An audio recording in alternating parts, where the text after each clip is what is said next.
Election influence की तो हमने बात भी की है खैर। बट मुझे ना थोड़ा सा और डिटेल में समझना है, बिकॉज मैं जब पढ़ रहा था तो मेरे माइंड में 5 चीज़ें आई थी, 5 कंट्रीज आई थी जो सबसे ऊपर हैं एआई के अंदर, specially the ones that are using AI warfare technologies in enhancing their capabilities. पहला तो यूएसए, फिर चाइना, फिर रशिया, फिर इजराइल एंड फिर ईरान। ओके। इसके अलावा आप कौन कौन सी इमर्जिंग कंट्रीज देखते हो जहाँ पे बहुत अच्छे से एआई को यूज़ कर रहे हैं इन वॉरफेयर? इसके बाद से अगर देखा जाए तो फिर आप इंडिया, डेफिनेटली इंडिया हुआ है।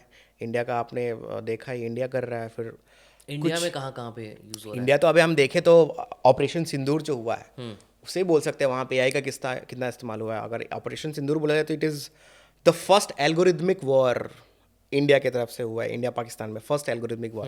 अभी तक जो कॉन्फ्लिक्ट्स होते थे वो फिजिकली होते थे, बट इस बार एल्गोरिदमिक वॉर हुआ है। अब एल्गोरिथमिक क्यों बोल रहे हो उसको? एल्गोरिथमिक इसलिए क्योंकि अप्रॉक्स साइबर अटैक्स की जो जो क्वांटिटी थी बहुत ज़्यादा है। अप्रॉक्स 1.5 मिलियन साइबर अटैक्स हुए थे पाकिस्तान के साइड से ऑपरेशन सिंदूर में, और 99.9% जो इंडिया का जो डिफेंस सिस्टम था, जो डिफेंस कैपेबिलिटीज़ थी हमारी साइबर फॉर्म में, हमने उसको मिटिगेट किया। अप्रॉक्स 150 साइबर अटैक्स ही हमें इम्पैक्ट किए। बाकी 99.9% साइबर अटैक्स जो है हमने डिसमेंटल किए उधर से। बट ये तो हमारा डिफेंस हो गया ना। ऑफेंस हमने क्या क्या किया? ऑफेंस में बोलना बड़ा मुश्किल है। ऑफेंस तो हम क्यों ही एक्सेप्ट करेंगे। साइबर अटैक की सबसे बड़ी तो बात है कि प्लॉजिबल डिनाइबिलिटी, हमने किया ही नहीं, हम नहीं जानते, पता नहीं किसने किया है। कोई होगा, कोई group, cyber hack attacker group, cyber attack करने वाला, उसने किया होगा। स्टेट तो कभी रिस्पॉन्सिबिलिटी नहीं लेता किसी साइबर अटैक की। इवन यूएस और इसराइल ने भी कभी नहीं लिया। ईरान वाला हाँ, जो ईरान वाले अटैक में कोई नहीं स्टक्सनेट लेता। वाला जो था। पूरा फ़ायदा तो वही है ना, इसलिए कि हाँ, जहाँ पे आपका नेशन स्टेट को वही तो फ़ायदा है कि आपको एक्नॉलेज करना ही नहीं है। हम गए ही नहीं थे, क्या प्रूफ है, कोई भी हो सकता है। तो फिर हम किस बेसिस पे बोल सकते हैं, just on the basis of defence we are saying कि हाँ इंडिया बहुत आगे बढ़ चुका है? In form of cyber attack. Cyber, हाँ, साइबर warfare। अटैक्स प्रिवेंशन के फॉर्म में अगर देखा जाए तो इसमें दो है।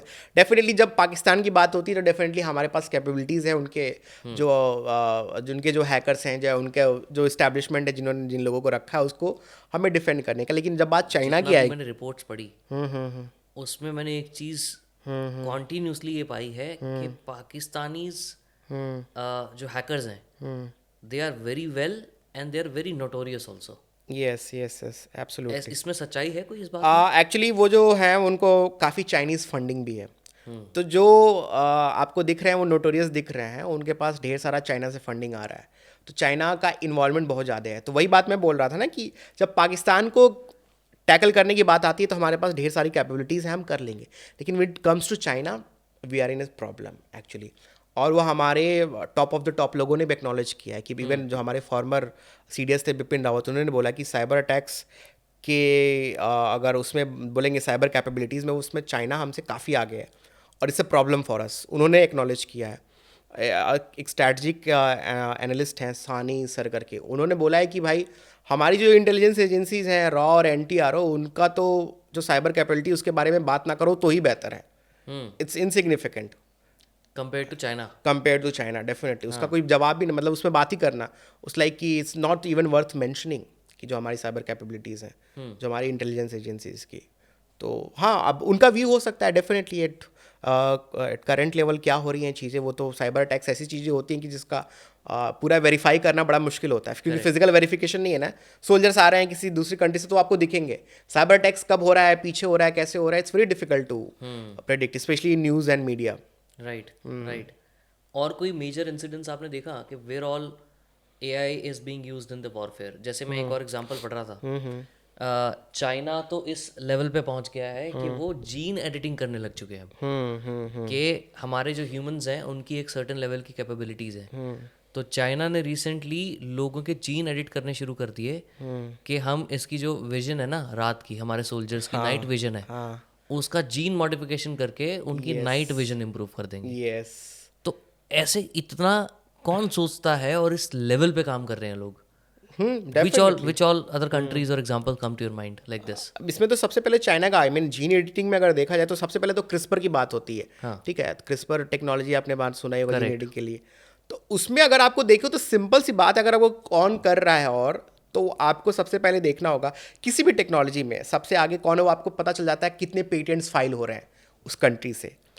तो अगर देखेंगे आप पेटेंट्स के फॉर्म में, क्रिस्पर टेक्नोलॉजी के पेटेंट्स के फॉर्म में, तो आपको चाइना और यूएस ही दिखेंगे। अप्रॉक्स 800 पेटेंट, हाँ जीन एडिटिंग में 800 पेटेंट्स आपको दिखेंगे अगर चाइना के हैं, तो 800 और अप्रॉक्स उसके यूएस के ही होंगे। यही दो कम्पीट कर रहे हैं। उसके बाद से नेक्स्ट आता है यूरोप, जो आपको पाएगा आपको हंड्रेड्स में आएगा, 100 और समथिंग इस तरह का। तो दिखने से तो पता चल ही रहा है ना कि कितने जो पेटेंट्स फाइल हो रहे थे इसमें वही है, यूएस और चाइना की बात होती है। और चाइना है, चाइना तो अगर ट्रायल्स की बात करें, आपकी पेटेंट्स की बात तो अलग होगी, लेकिन ट्रायल्स जो है क्लिनिकल ट्रायल्स क्रिस्पर पे, वो उसके मामले में वो यूएस से भी आगे है चाइना। क्योंकि वहाँ पे क्लिनिकल ट्रायल्स करने के लिए आपको कोई कहीं से परमिशन लेने की ज़रूरत है नहीं, स्टेट ने बोल दिया तो करना है। और क्या, वहाँ पे इतना ह्यूमन राइट्स की कोई इश्यूज तो है नहीं, तो वो करते हैं। और वो दिख भी रहा है उनके किस तरह के जो ट्रायल्स कर रहे हैं। फॉर एग्जांपल इवन उन्होंने क्या किया है कि तिब्बत में इन्होंने जीन रिसोर्स बैंक बनाया है तिब्बतन्स को स्टडी करने के लिए। कि तिब्बतन्स का एडवांटेज क्या है कि जब हाई एल्टीट्यूड में रहते हैं और उन्हें उतनी ऑक्सीजन की ज़रूरत नहीं है, हीमोग्लोबिन जितना है उसमें ही काम चल जाता है, ठीक है। तो ये उनका जो तिब्बतन्स का जो जीन इवोल्यूशन हुआ है वो ओवर द ईयर्स हुआ है, ठीक है। तब उन्होंने कैपेबिलिटीज़ डेवलप की हैं अपने बॉडी के अंदर कि जहाँ पे वो कम ऑक्सीजन में भी सर्वाइव कर रहे हैं। अब जब वो हान चाइनीज जाता है, सोल्जर है जो मेनलैंड से है, वो जब तिब्बत में जाता है, जो सियाचिन में जाता है, तो उसको हो जाता है सियाचिन सिंड्रोम। वो उतना नहीं है, उसके पास उतनी ऑक्सीजनेशन की कैपेबिलिटी नहीं है, उतना उसको चाहिए ऑक्सीजन उस मात्रा में जिस मात्रा में वो अपने लैंड पे रहता है वहाँ पे।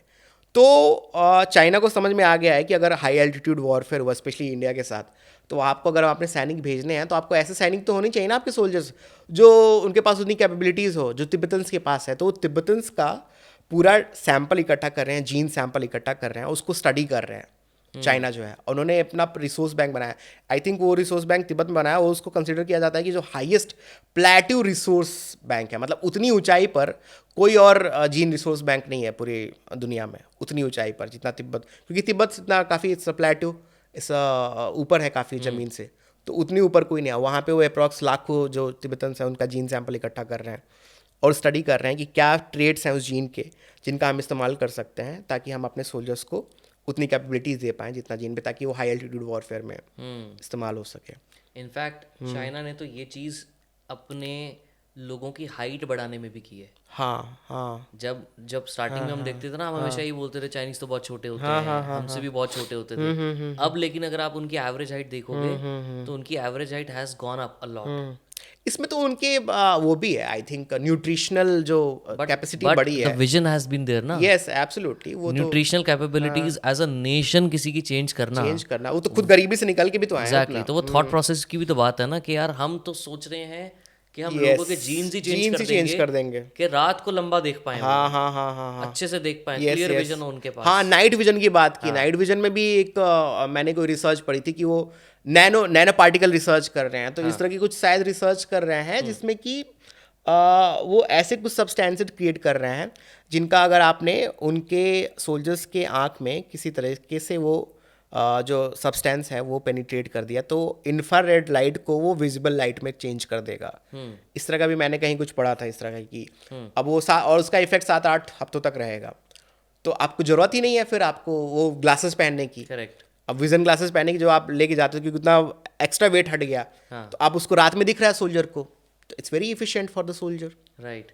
इनफैक्ट पेन टॉलरेंस के ऊपर भी उन्होंने काम किया है चाइना ने, कि जीन मॉडिफिकेशन करके कि एक सोल्जर को अगर नॉर्मल जैसे कुछ लगा तो पेन हो रहा है, आफ्टर द जीन मॉडिफिकेशन उसको पेन नहीं होगा। To a certain extent that tolerance level of handling the pain has been gone up. Yes, हाँ, वो भी है आई थिंक। मुझे तो वो भी उस तरह से हो ही सकता है। आई थिंक इस तरह के आप सब्सटेंसेस क्रिएट कर सकते हो जिसको आप काइंड ऑफ सप्लीमेंट की तरह इस्तेमाल करो और आपको पेन नहीं होगा। प्लस उसमें तो अरे वो आई थिंक उसमें तो एक और चीज़ है कि they are also looking forward to develop इस तरह की चीज़ें कि न्यूक्लियर वॉर हो जाता है इनकेस अगर मान लीजिए, तो उस तरह के वो सुपर सोल्जर्स क्रिएट करने की कोशिश कर रहे हैं जो न्यूक्लियर वॉर भी सर्वाइव कर सके, उनका न्यूक्लियर पे इफेक्ट ना पड़े। तो वो उस तरह के ऑर्गेनिजम्स को स्टडी कर रहे हैं, उनके जीन्स को। फॉर एग्जांपल टार्डिग्रेड आपने सुना है? टार्डिग्रेड होता है, उसको न्यूक्लियर रेडिएशन से वो अपने आप को सेव कर सकता है, उसके अंदर वो कैपेबिलिटीज हैं उसके जीन में। तो उसके जीन को स्टडी कर रहे हैं। Cockroach can also. तो इस तरह के ऑर्गेनिजम्स को स्टडी कर रहे हैं चाइना कि उनके जीन्स को हम आइडेंटिफाई कर ले, फिर वो आप स्टेम के थ्रू जो है सेल थेरेपी की सेल